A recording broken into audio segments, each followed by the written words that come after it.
Hello everyone. I can see many people here in this hall. And what does it tell me? It tells me that you are interested in various ways of intellectual development. Let's check how much are you interested in it. Please raise your hands if you have been looking for new ways of increasing your knowledge and skills within the last year. Have you? Have you really? Almost everybody. I had no doubts. Let's talk about the most profitable ways of self-improvement and receiving more dividends. Are you familiar with the feelings when all your thoughts and emotions are focused only on one thing and one thing only? A content of a serious book. A book without pictures. However, this book is extremely useful, thought-provoking, or inspiring. It can be books on management or marketing, about space or digital technologies, maths or economics, ancient epic or classic novels. This feeling fills your inner self and stops you from sleeping or getting distracted or bored. Time seems to have stopped. The ideas from books on history, science, or philosophy create separate worlds that you can watch like a movie in your head. You are trying not to breathe loudly. Learning something new tunes you to a virtual reality where you witness a miracle. There was a hard time in my life when books became my cure. I was 18 and I had just started university and dreamt about success in studies and in relationships, in love and friendship. That was Halloween night, and I was crossing the road. Bad luck, I was hit by a car going on a full speed. It's life. It was an unfortunate car accident. Car accidents happen every day. Emergency rooms are full with the people whose lives are saved by doctors. Doctors put them together again, piece by piece. It was the same with me. It took me a couple of years to recover. It turned out that operations and loss of physical fitness, such problems were not so hard to deal with as psychological problems. Feeling of incapacity, dependence on others, understanding that I was unable to continue my study with my group mates, sense of lost time were all driving me crazy. I felt very weak and useless. I was wrapped in depression, bitterness, and emptiness. And books became my cure for depression. The whole Plato and Nietzsche, all of Shakespeare's plays and Goethe's prose, works of Freud and Fromm, marketing works of Kotler and Ogilvy, and many others. My mother brought me books from the library. By the way, here is my library card. Did any of you have one like this?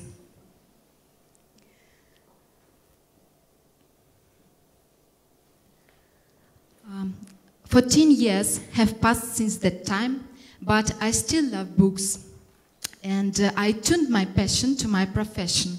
Today I work as a business trainer and help company employees to feel the same passion to exercise their mental muscles. There are different ways of improving oneself, not only reading. A modern business education market offers an acquisitive adult various ways of upgrading your knowledge and skills.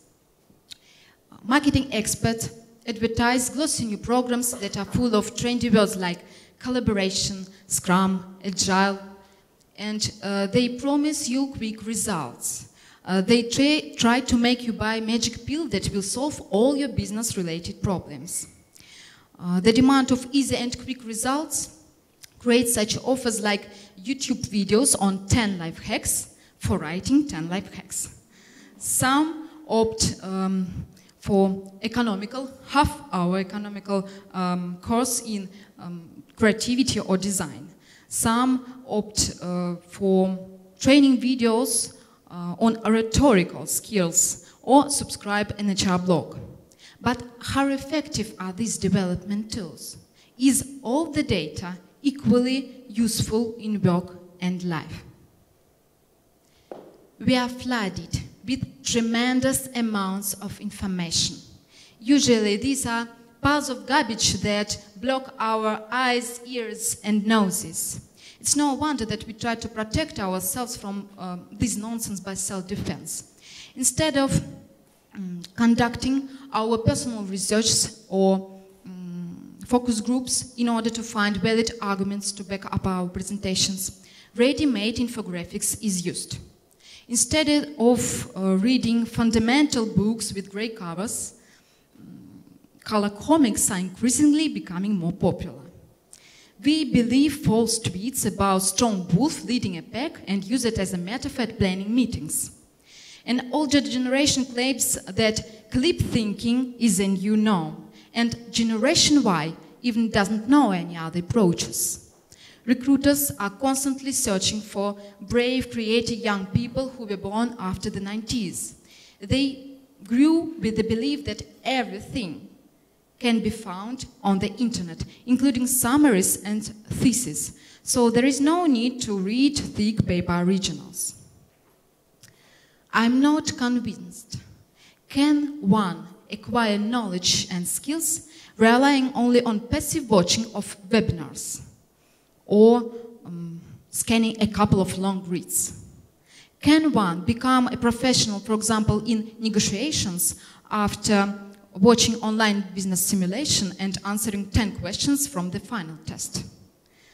Will your life be magically transformed after reading 5 funny but common life hacks? Will your that one-day distance learning course in leadership give you a return on your investments? Do you really believe that you can become a professional without any effort, without doing anything by yourself? I monitor trends that have been gaining more popularity in education recently, and I'd like to point out an upsetting tendency. The interest for knowledge is in decline.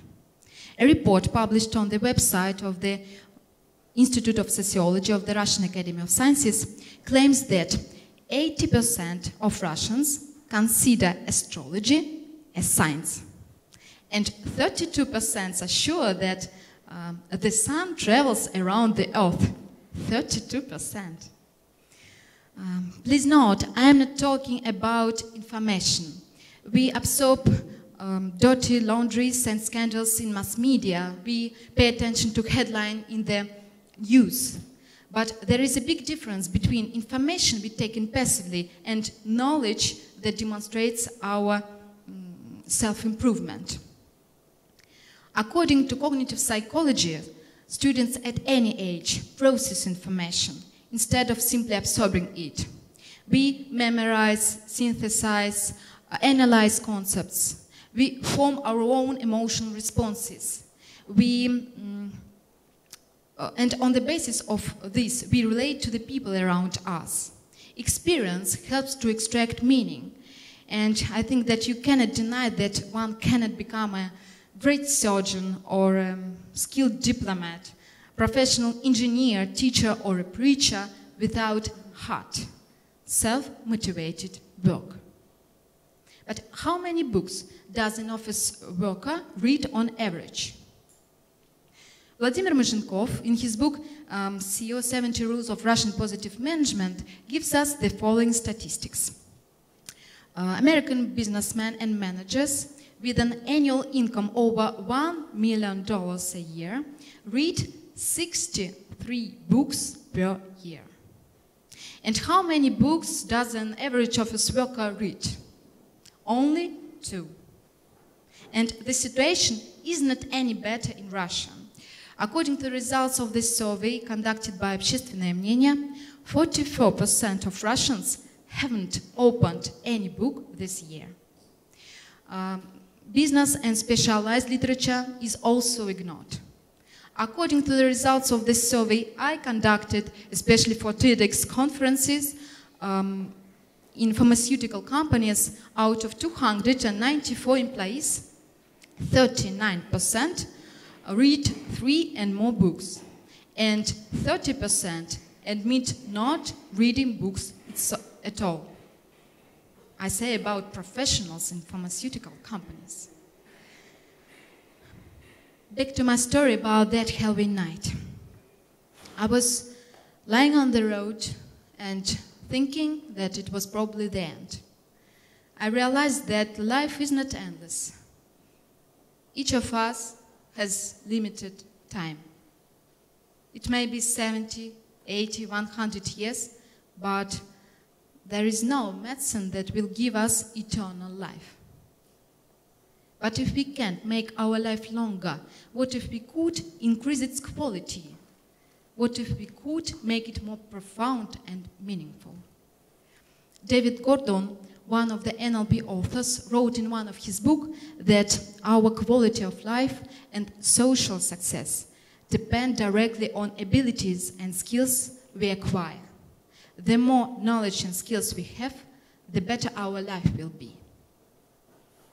Do you think that only extreme stress can make us realize the importance of self-improvement? Everything can happen with us. Personal crisis, getting stuck in professional vacuum, changes in the country and world. You don't need to wait for something terrible to happen to understand how it is important to grow intellectually. Less efforts will give you only less, never more. That's why I want to say the first. Boost your curiosity. The second. Choose more profound, fundamental, long-term education instead of such kitsch as SMS education or subscribing for recommendations lists from bloggers. The third. Implement the best ideas you acquired to your life and practice after you participate in webinars, discussions, training sessions, or TEDx conference. And the fourth, read books. Read difficult and complex books, full of meaning, those without pictures, but full of emotions and meaning. If you are a goal-oriented client with a systematic approach to education, your investments will surely pay off. In addition, you will make a positive impact to a business education market. Therefore, under all fancy packaging, you will find better quality learning programs. Let's change. Let's make an effort to study. Let's move from simple to complex methodologies. In other words, let's develop. Thank you.